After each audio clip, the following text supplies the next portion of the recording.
This man right here, he's a CEO of a mushroom farm, and he's going to be telling us a story of how he came from campus to starting it. And that is what today's video is all about. Hey guys, welcome back to the channel. And you have heard, yes, he's going to be telling us how he started this farm, how you too can start this farm. So with no wasting time, Mr. Nkombe, right? Please introduce yourself, tell the viewers about your name and what you do, as we take a grand tour about the farm and telling us more about mushrooms. Yes. So I'm called Nkombe Michael, and I'm the owner of Nkombe Mushroom Growers, a mushroom enterprise that deal with mushroom growing, trainings, and we do a type of mushroom that is called oyster mushroom. It's what I grow here at the farm. All right, you've had that right. So if you don't mind, let us take a tour step by step as we do the conversation. So Mr. Nkombe, what inspired you to start this farm? How did you get the idea of really starting up a farm like this? So actually, my first time to see mushrooms was around 2013, and I was in senior one. That's my first time I saw mushrooms. But that was not my interest, to grow mushrooms.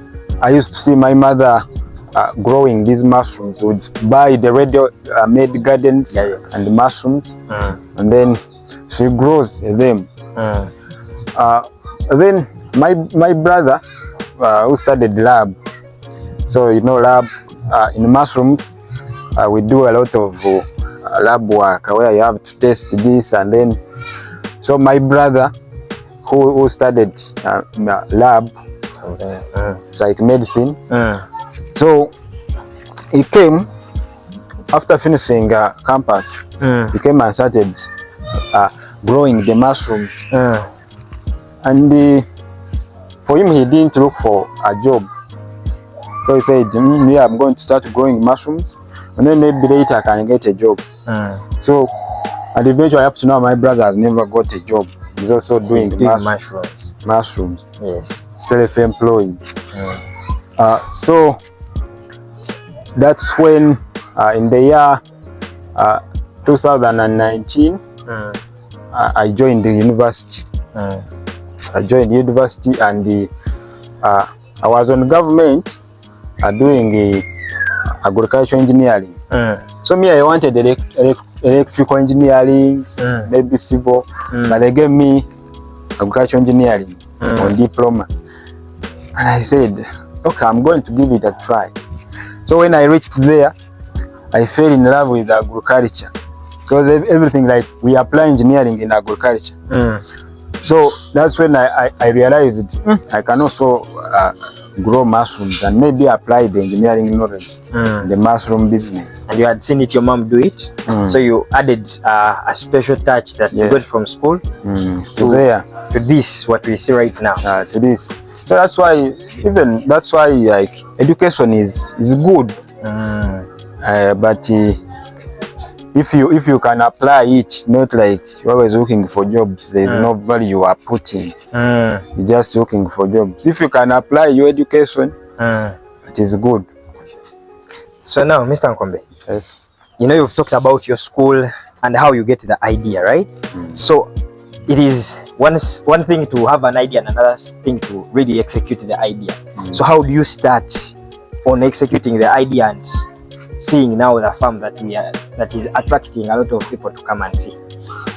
So as I've told you, I was on government sponsorship.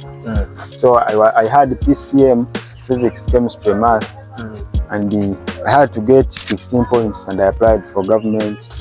They gave me on government.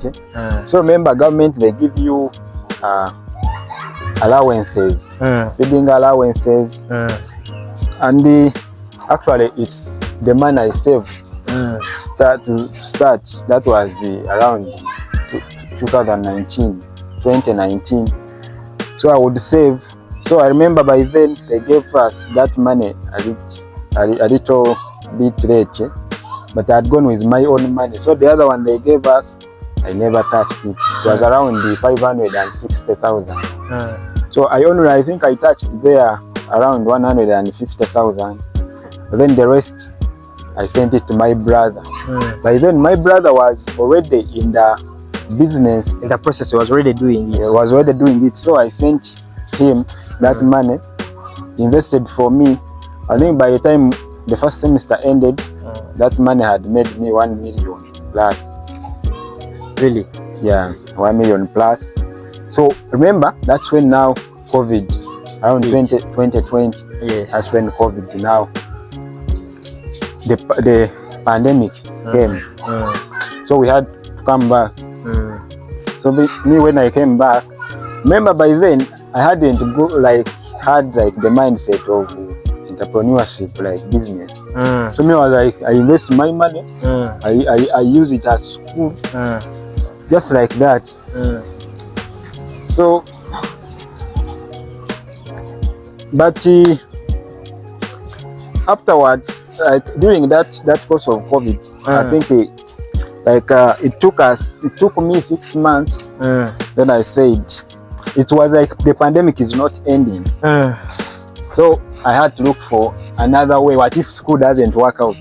Yes.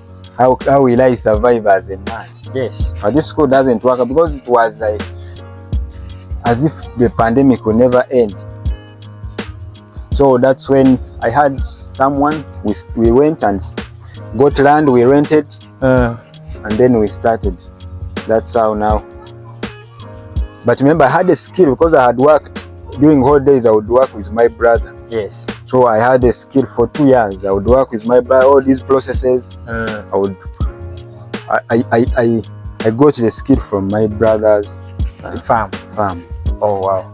So your brother is still doing same business, like still growing mushrooms? Yeah, my brother is still doing mushroom growing. Okay. So you've had that, and so you have to really utilize the power, the knowledge you get from school, add your creativity, and then start up something.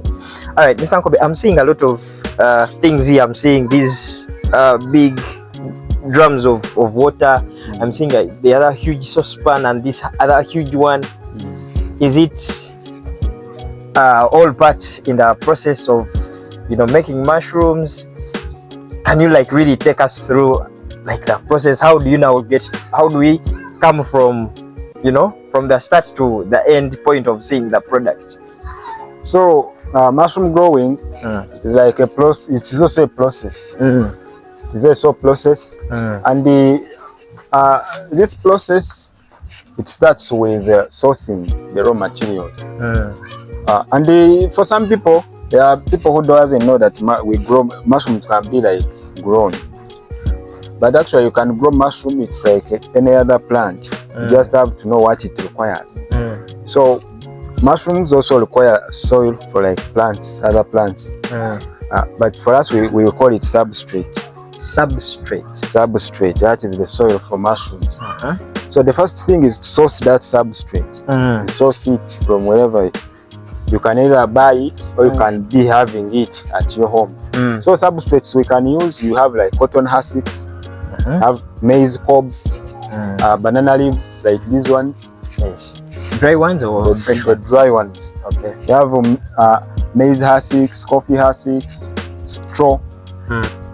This has been part 1, and in the next part of this video we are going to be seeing how he makes the mushrooms and also how he markets it.